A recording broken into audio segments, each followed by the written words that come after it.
자리에 오셔서 우리의 심령에 좌정하셔서 예수 그리스도께서 하신 일을 기억하게 하시고 깨닫게 하시고 하나님의 사랑이 무엇인지 깊게 경험할 수 있도록 하나님 말씀 듣는 그 한 말씀 한 말씀 속에서 하나님의 크신 그 사랑을 경험케 하여 주시옵소서. 이 모든 말씀 우리 구주 예수님의 이름으로 기도드렸습니다. 아멘. 아멘. 오늘은 대강절 넷째 주일을 지키고 있고 말씀드린 것처럼 우리 네 가지 띠에서 오늘은 사랑에 대해서 말씀을 나누길 원합니다. 오늘 본문은 하나님의 사랑이 무엇인지를 명확하게 가르쳐주고 있는데요, 하나님의 사랑은 이렇게 정의를 하고 있는 거예요. 하나님의 사랑은 우리를 살리는 것에 있다라고 가르쳐주고, 이 하나님의 살리는 사랑이 우리에게 어떤 의미와 어떤 모습으로 우리가 경험해야 되는 것을 오늘 같이 묵상하기를 원합니다. 그래서 그 첫 번째 구절을 우리 함께 읽어보면 이렇습니다.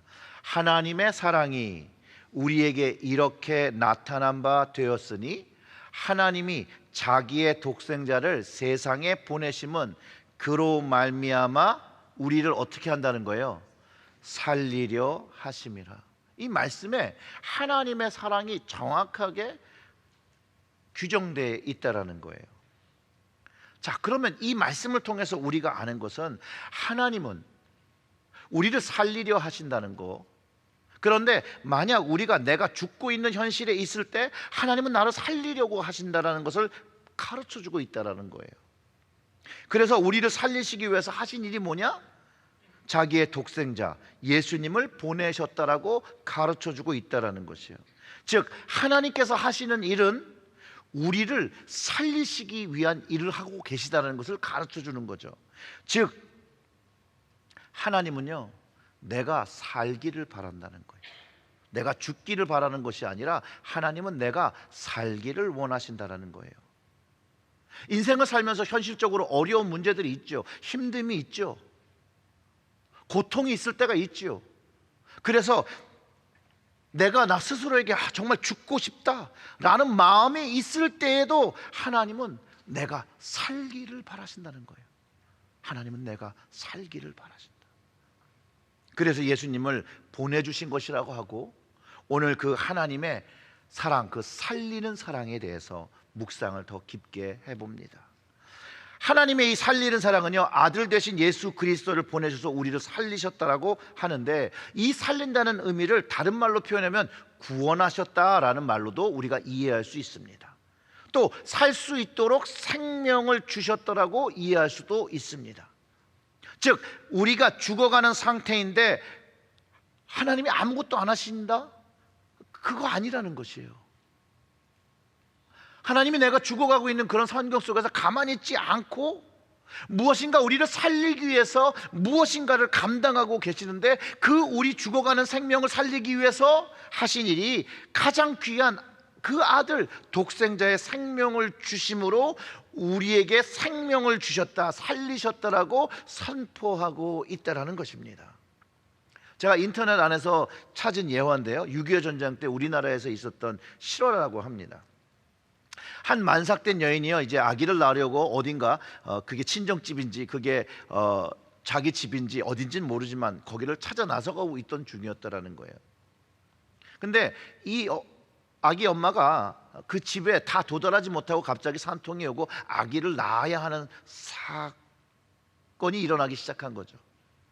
근데 그 주변에 아무도 돌봐줄 사람이 없었고 전쟁 중이었으니까 또 그렇게 사람들이 주변에 많지 않았다라는 거예요.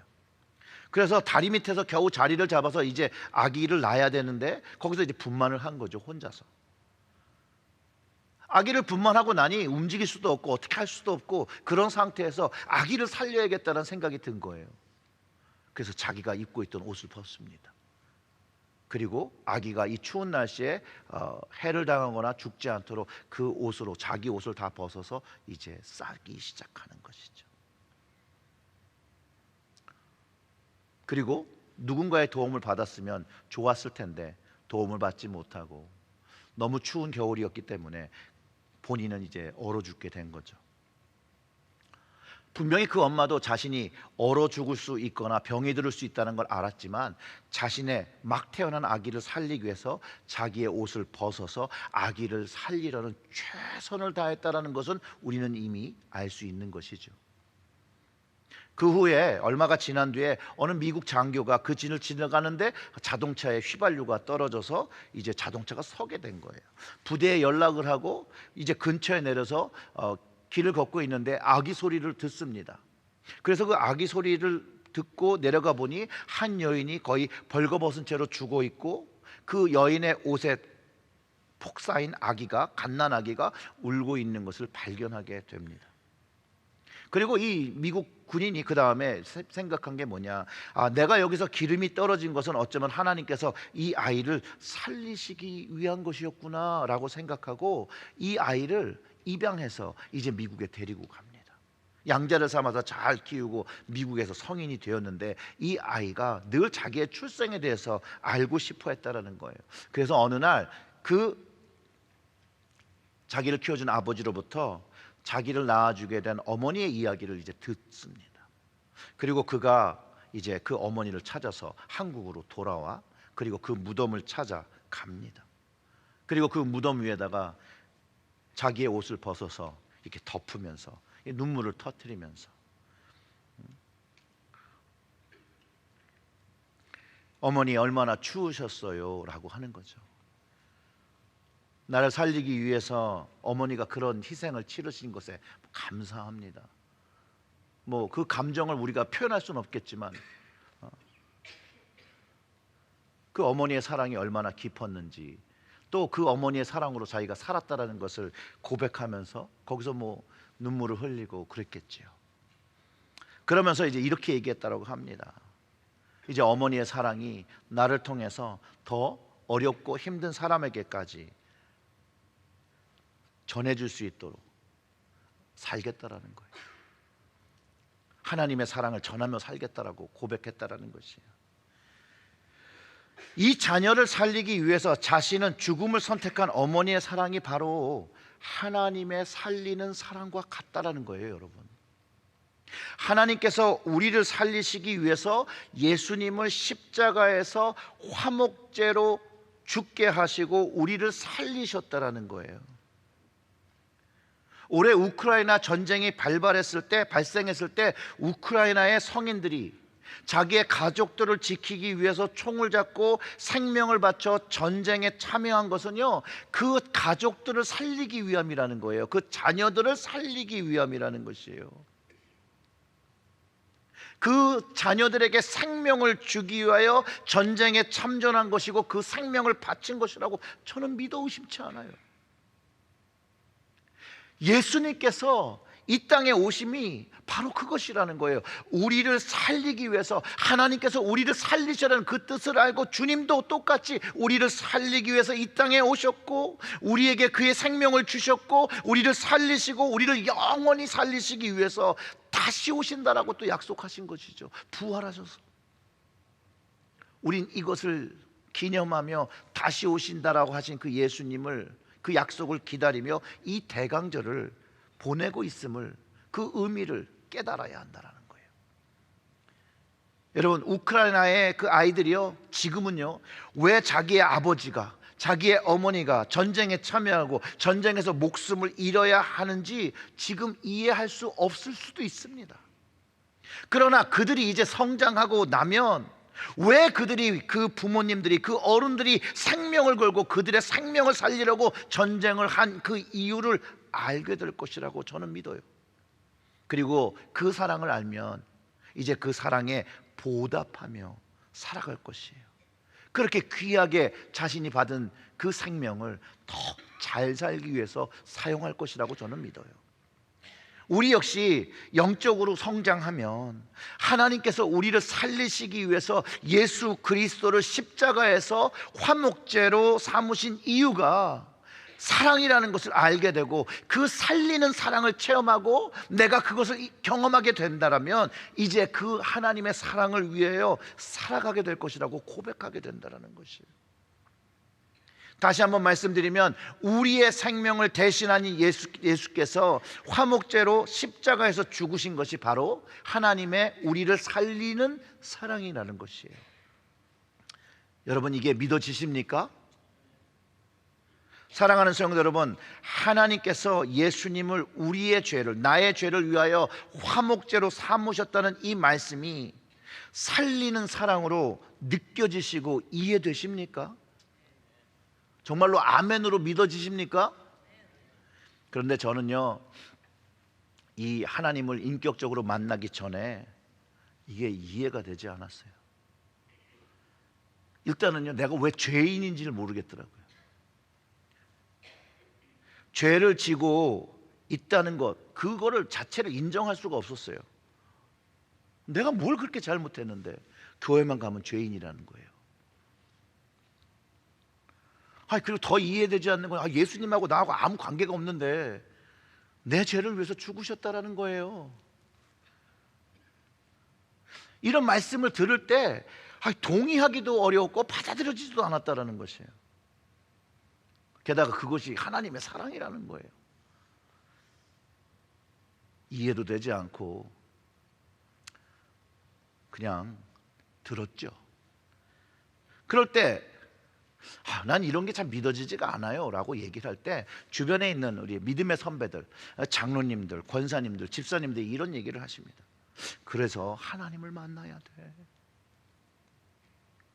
성령님을 체험해야 돼. 성령으로 거듭나야 돼. 주님을 인격적으로 만나야 돼. 이런 말씀을 하시는데 도무지 이런 말씀이 무슨 말씀인지 모르겠더라는 거예요. 그래도 다행인 건 그 당시에 잘 이해가 안 되는데, 잘 알지도 못하는데 그래도 막연하게 하나님이 뭔가 해주시면 저의 인생이 바뀔 것 같은 거예요. 그런 기대감을 가지고 교회를 다녔어요. 그런 저의 모습을 알았던 교회학교 한 선생님 한 분이 그러니까 사형리를 해야 된다는 거예요. 교회 앞마당에서 그 사형리 책을 펴놓고 이제 처음부터 설명을 하시면서 그러니까 죄인이라고 그러고 그러니까 예수님을 영접해야 된다고 하고 막 그 그림을 보여주면서 하는데 전혀 공감이 안 되는 거 있죠. 그렇다고 그렇게 열심히 설명하시는 분인데 저는 전혀 믿어지지가 않는데요 라고 말을 못해서 미안해서 이분이 실족할까 봐 그냥 네 그러고선 왜 죄인인지 몰랐어요. 그리고 그때 이분의 정말로 정성이 저를 감복시켰던 게 뭐냐면, 예수님이 주인 되어주시면 내 답답한 인생도 바뀌어질 거라는 막연한 믿음을 붙잡기 시작했다는 거예요. 그렇게 믿음도 없는 그거에서 기도를 드렸는데, 그분과 함께 결심 기도를 드렸는데 그 후 2년 뒤에 하나님이 살아계시는구나, 하나님이 살아계신 것을 경험하기 시작합니다.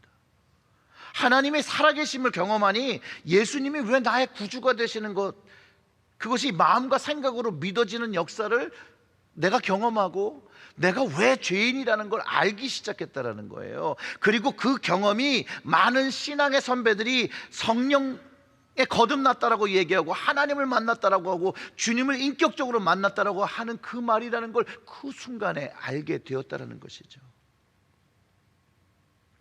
하나님의 이 살리는 사랑, 하나님께서 내가 가지고 있던 그 죄의 문제들을 해결하시기 위해서 그 아들을 화목제로 주셨다는 게 너무나도 당연해지는 것이에요. 죄의 용서함, 구원과 새로운 생명이 경험되는 것이 너무나도 자연스럽게, 죄의 용서함을 받았다는 것이 바로 사망에서, 죽음에서 생명과 부활의 능력을 얻는다는 것을 알게 된 것이 바로 이 하나님의 사랑, 살리시는 사랑을 체험하면서라는 거예요. 그 하나님을 만나는 과정 속에서 성령님께서 역사하시면서 제 영혼이 하나님 앞에 선 것을 경험하게 하시는데, 하나님 앞에 내 모습을 보니 왜 사람들이 더러운 죄인 하는지를 그때 알았다라는 거예요. 그 모습을 보니 하나님 앞에 진심으로 고백하게 된다는 거죠. 하나님, 저 이 모습으로 살고 싶지 않아요. 이 죄를 벗고 살고 싶어요. 하나님 앞에 깨끗한 모습으로 살고 싶어요 라고 할 때, 바로 이 예수 그리스도의 화목제, 이 화목제가 나를 깨끗해 하셨다는 그것을 체험합니다. 주의 보혈이 그 더러운 죄들을 다 씻어주시는 그것을 경험하게 되는 것이죠. 그러면서 성경 말씀이 믿어지게 되는 것이에요. 그러므로 이제 그리스도 예수 안에 있는 자에게 결코 정죄함이 없나니, 이 말씀이요, 나에게 주신 말씀, 그 말씀으로 고백되고 인정되어지고, 그 로마서의 말씀뿐만 아니라 이제 성경의 말씀들이 이해되어지기 시작하고 믿어지기 시작하고, 또 웨슬리 목사님이 경험했다는 그 가슴이 뜨거워지는 성령의 뜨거움을 경험할 수 있었고 변화하기 시작했다는 거예요. 하나님의 이 살리는 사랑은요, 우리의 삶을 뜨겁게 합니다. 우리의 가슴을 뜨겁게 합니다. 우리의 심령을 뜨겁게 하며 하나님을 바라보게 하고 주님을 바라보게 하고 성령님을 쫓게 하는 그런 사랑이라는 것이에요. 로마서 5장에 이런 말씀이 있어요. 9절부터 10절인데요. 그러면 이제 우리가 그리스도의 피로 말미암아 의롭다 하심을 받았으니 더욱 그로 말미암아 진노하심에서 구원을 받은 것이니, 곧 우리가 원수 되었을 때 그의 아들의 죽으심으로 말미암아 하나님과 화목하게 되었은즉, 화목하게 된 자로는 더욱 그의 살아나심으로 말미암아 뭘 받아요? 구원을 받은 것이나 생명을 받은 것이라, 사랑을 받은 것이라, 그 이야기라는 거예요. 사랑하는 성도 여러분, 우리는 이 하나님의 살리는 사랑을 경험하고 이 살리는 사랑으로 은혜 받은 사람, 생명을 얻은 사람, 구원을 받은 사람이라는 것이에요. 이것은 오늘 우리가 읽은 말씀 중에서 가르쳐 주는 것 같이 하나님께서 우리를 살리는 그 사랑을 경험했다라고 우리가 알게 되는 순간이라는 거예요. 그것이 십자가의 화목제라고 가르쳐주고 있다는 것이에요. 십자가는 우리에게 하나님의 살리는 사랑의 그 증거라는 거예요. 우리가 볼 수 있는 그 증거. 이 십자가를 바라보면 주님의 그 살리는 사랑을 기억하는 것이죠. 주님이 왜 이 십자가를 지고, 왜 십자가에서 죽으시고, 왜 십자가에서 못 박혔는지를 우리가 알게 되는데, 그게 뭐라고요? 나를 살리려고, 여러분을 살리려고 하신 거라는 거예요. 10절의 말씀이 이렇죠. 사랑은 여기 있으니 우리가 하나님을 사랑한 것이 아니요 하나님이 우리를 사랑하사 우리 죄를 속하기 위하여 화목제물로 그 아들을 보내셨습니다. 똑같은 말이에요. 우리는 십자가를 바라보면서 주님께서 나를 살리신 그 사랑을 경험해야 하는 것이에요. 그리고 하나님이, 우리가 하나님을 사랑한 게 아니에요. 하나님을 우리를 먼저 전적으로 사랑하셨다는 거예요. 그리고 그 사랑을 알았기 때문에 우리는 이제 그 사랑을 알고 하나님을 사랑하기 시작한다는 거예요. 그 주님이 살리시는 사랑을 경험하고 예수님을 사랑한다는 거예요. 성령님을 사랑하게 된다는 거예요. 하나님께서 우리를 사랑하셔서 십자가를 지셨기 때문이에요. 사랑하는 성도 여러분, 여러분들은 십자가를 보시면 어떤 마음이 드십니까? 하나님의 사랑이 느껴지십니까? 이 하나님의 사랑이, 이 살리는 사랑이 느껴지면 이것이 우리의 능력이 되어지거든요. 이 사랑이 십자가를 통해서 여러분 느껴져야 됩니다. 십자가를 볼 때, 여기 뒤에 있는 십자가, 어떤 십자가든 그 십자가를 볼 때 거기에 있는 그 못자국이 나를 살리려고 하신 하나님의 증거라는 것, 사랑의 증거라는 것을 알고 주님께로 나아가는 것이에요. 우리가 찬송했던 것처럼 그 못자국을, 내가 가까이 있는 그 십자가를 보면서, 그 못자국을 보면서 주님께서 나를 살리신 그 사랑을 기억할 때 우리는 하나님의 인도하심으로 더 가까이 하나님께로 나아가는 것이에요. 그것이 우리에게 주신 하나님의 사랑이라는 거예요. 살리는 사랑. 우리 첫째 아들이요, 제왕절개로 태어났습니다. 임식 중독증이 걸려서 수술을 하지 않고서는 이제 생명에 지장이 있어서 생명을 얻을 수가 없어서 바로 이제 제왕절개 수술을 했었는데, 저희 아내 배에는 그 제왕절개 자국이 아주 선명하게 있습니다. 그 수술이 생명을 주었고, 그 자국은 우리 큰아들에게 생명을 주었던 것을 기억나게 하는 자국이죠. 이처럼 주님의 십자가는 우리에게 생명을 주었고, 그 생명을 주신 증거가 십자가의 못자국이며 주님 손에 있는 못자국이라는 것이에요. 사랑하는 성도 여러분, 십자가를 바라볼 때 나를 살리기 위해 주신 그 십자가의 못자국이 보이십니까? 그 못자국을 보고 붙잡으셔야 합니다. 나의 생명을 주셨다는 걸 인정할 때 그 못자국이 보이죠. 그리고 주님으로부터 멀어갈 때도 그 못자국을 붙잡으며 주님께로 다시 가까이 나오는 것이에요. 십자가를 보면서 나를 살리신 사랑을 기억하고 진정으로 느껴지면 하나님의 사랑을 이제 진실로 알기 시작한 것이에요. 그렇기에 십자가를 보면서 나를 살리신 하나님의 사랑으로 인해 눈물을 흘리게 된다는 거예요. 십자가를 바라보면서 감사하기 시작하더라는 거예요.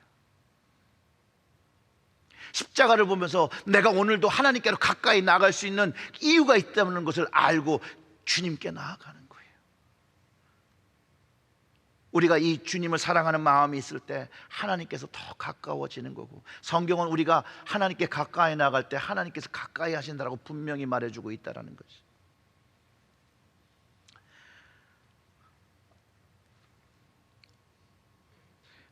미국에 라이언 와이트라는 그 소년이 있었습니다. 물론 메디컬 필드에 계신 분들은 이 이름을 아실 거예요. 이 라이언 와이트는 혈루병을 가지고 있었어요.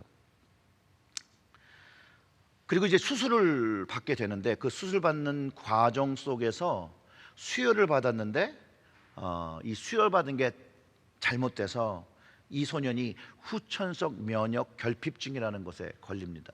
우리가 알고 있는 에이즈죠. 한 아이가 아무런 잘못이 없는데 병을 고치자고 병원에 가서 치료를 받았는데 병이 또 걸린 거예요. 근데 이게 그 당시에는 살 수 있는 그런 병이 아니었어요. 고칠 수 있는 병이 아니었어요. 요즘은 약이 좋아져서 그래도 생명을 유지하는데 그때는 그럴 수가 없었어요. 아무튼 이 사건으로 해서 그 아이는요, 죽음을 기다릴 수밖에 없는 상황이 생겼어요. 그런데 이 아이가 학교를 가고 싶은 거예요. 근데 동네 사람들이 다 아는 거예요. 이 아이가 에이즈를 걸렸다. 병원에서 수혈받다가 걸린 에이즈인데 사람들은 그것을 보고 이 아이를 나쁘게 이야기하기 시작합니다. 걔가 뭔가를 좀 잘못했겠지, 이상한 삶을 살았겠지, 막 따돌리기 시작해. 그래서 학교를 다닐 수가 없었어요. 그러다가 이 라이언의 이야기가 이제 유명해집니다. 그러면서 학교를 다시 나가기 시작했어요. 자신에게 남은 시간이 5개월, 6개월밖에 남지 않았는데도 이 아이는 학교를 가고 싶었어요. 이 어머니의 증언으로는요, 학교를 다니면서 수많은 루머로 그 아이가 힘들었을 거라고 하는데, 이 라이언은요, 자신이 죽는다는 것을 알면서도 아무도 원망하지 않았다는 거예요. 부모도, 형제도, 가정도, 또 특별히 그 의사 선생님, 그 당시에 있었던 그 스태프들 아무도 원망하지 않았다는 거예요. 항상 밝은 모습을 보였고 외려 친절하게 대했다라는 거예요. 오히려 염려하는 부모를 위로하고 날마다 기쁘게 행복하게 지났다라는 거예요. 이런 사실들이 방송 매체를 통해서 전 미국에 전해지고 많은 사람들에게 감동을 주기 시작했고, 이 아이를 위해서 기도하고 이 아이를 위해서 위로를 보내는 일들이 막 일어나기 시작합니다. 유명 인사들이 앞다투어 이 아이를 방문합니다. 병문안을 합니다. 당시에 대통령이었던 레이건도 친히 이 소년을 방문했고요. 그 당시에 유명한 팝 가수인 그 마이클 잭슨도 이 아이를 방문했다고 하고요. 그리고 이 5개월, 6개월의 삶이 5년 정도 더 살다가 이제 18살의 나이로 이 아이가 죽습니다. 그런데 그가 마지막에 아버지와 나눈 그 대화가 기독교 잡지에 실려서 더 많은 사람들에게 감동을 주었다라고 해요. 그 아버지가 그 죽어가는 아들한테 이렇게 얘기했다는 거예요. 그러니까 저 충분히 이렇게 얘기한 말이 이해가 돼요. 이 아버지가 이 아들에게 이렇게 얘기했대요. 아들아, 미안하다. 내가 해줄 수 있는 게 아무것도 없구나. 내게는 그런 능력이 아무것도 없구나. 너희들에게 그래도 좀 좋은 걸 주고 싶은데 줄 수 있는 게 없다. 근데 이 아들이 이렇게 대답하면 됩니다. 아빠, 아니에요. 저는 이미 많은 선물을 받았어요. 그리고 많은 선물을 받고 살았지만 아무도 아빠가 나에게 준 선물 같은 선물을 준 사람은 없습니다. 아빠는 저에게 천국의 열쇠를 주었어요. 예수님을 소개해 주었고, 교회에 나가 예수님을 믿게 해 주었고, 말씀을 통해서 영생, 생명, 구원을 얻도록 해 주었습니다. 이보다 더 위대한 선물을 준 사람이 없습니다. 아버지로부터 받았습니다. 저는 이 라이언이요, 하나님의 살리는 사랑을 경험한 사람이라고 믿습니다. 천국과 구원에 대한 확신, 하나님의 그 살리는 사랑에 대한 그 사랑을 통해서 확실하게 알고 살았던 이예요. 사람들은 라이언은 분명히 죽음을 맞이했다라고 사람들은 생각하는데요, 여러분, 라이언은 죽은 것이 아닙니다. 라이언은 죽은 것이 아니에요. 외려 살았죠. 하나님 나라에 거하죠. 하나님의 살리는 사랑으로 하나님 나라에서 생명을 지금까지도 누리고 있지요. 영원한 생명을 받은 것이기 때문에 그렇습니다.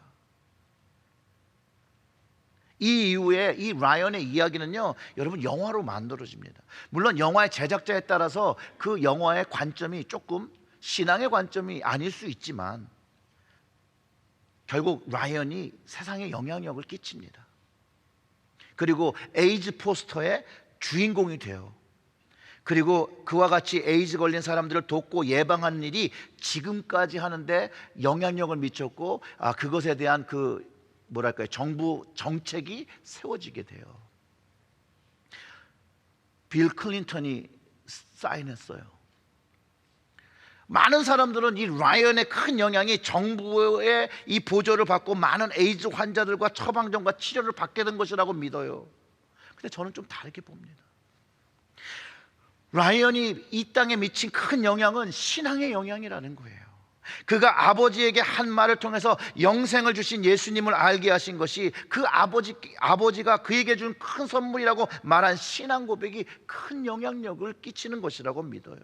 왜냐하면 하나님의 살리는 사랑을 아버지를 통해서 라이언에게 전달되었고, 라이언이 그 사랑을 받았고, 이제 우리에게도 전달되고 있고, 우리 역시도 그 하나님의 살리는 사랑을 전해야 함을 가르쳐주고 있다는 거예요.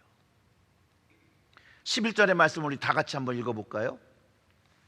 사랑하는 자들아, 하나님이 이같이 우리를 사랑하셨은즉 우리도 서로 사랑하는 것이 마땅하도다.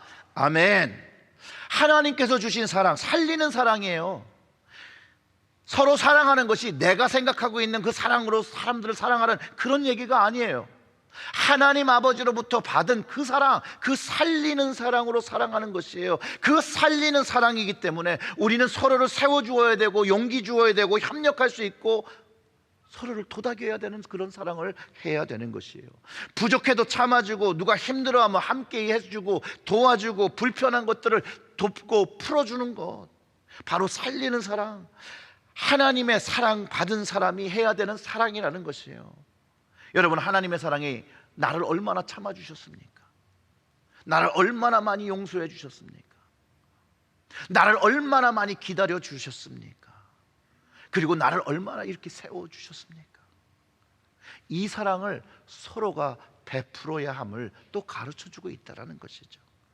사랑하는 성도 여러분, 오늘 말씀을 정리합니다. 우리는 살리는 사랑, 아들 되신 예수 그리스도를 보내주셔서 우리를 살리셨고 구원해 주신 그 십자가의 은혜를 경험하시고 그 은혜 받은 그것을 가지고 살아가시는 여러분들 되시기를 주님의 이름으로 축원합니다. 혹시 이 하나님의 살리는 사랑이 아직도 믿어지지 아니하고 나에게 의미로 다가오지 않고 나에게 경험되지 못하시는 분들은 적어도 이 사실 하나를 좀 기억해 주시기를 바랍니다. 하나님은 내가 죽고자 하는 그 죽고 싶은 현실 속에서도 하나님만은 나를 살리려고 하신다는 그 사실을 깨닫고, 그런 어려움이 다가올 때, 그런 힘듦이 다가올 때 여러분들의 손을 내밀어 그 하나님을 붙잡아 보시기를 부탁드립니다. 하나님이 우리를 사랑하사 우리 죄를 속하기 위하여 화목제물로 그 아들 예수 그리스도를 보내주셨습니다. 그분의 십자가의 제사가 우리에게 생명을 주었습니다. 죽음을 뛰어넘는 이 주님이 다시 오신다라고 합니다. 하나님 나라에 그 때가 있다라고 말씀하셨습니다. 이 대강절에 그 예수 그리스도께서 주신 생명의 은혜를 경험하시고 감사하시고 그분을 찬양하시고 그분을 사모하시는 여러분들 되시기를 주님의 이름으로 축원합니다. 아멘. 우리 기도드리겠습니다. 주님, 주님께서 가르쳐 주신 그 사랑, 하나님 아버지의 그 살리는 사랑, 그 사랑을 주셨으니 감사와 찬양을 드립니다. 이 영원한 생명을 주신 이 사랑을 가지고 하나님께서 우리를 사랑하셨듯이 우리 서로를 사랑하며 살아가는 저희들이 되게 하여 주시옵고, 우리를 통하여 이 하나님의 살리는 사랑이 이 땅에 아직도 어려워하고 힘들어하고 죽고자 하는 이들에게 생명의 문으로 나아갈 수 있도록, 생명의 통로가 되어질 수 있도록 저희들을 사용하여 주시옵소서. 이 땅에 살리는 그 복음, 하나님의 그 살리는 사랑이 많이 전파되게 하시고 많은 영혼들이 예수 그리스도를 십자가의 그 못자국을 붙잡으며 하나님께로 나오게 하여 주시옵소서. 이 모든 말씀 우리 구주 예수님의 이름으로 기도드렸습니다. 아멘, 아멘.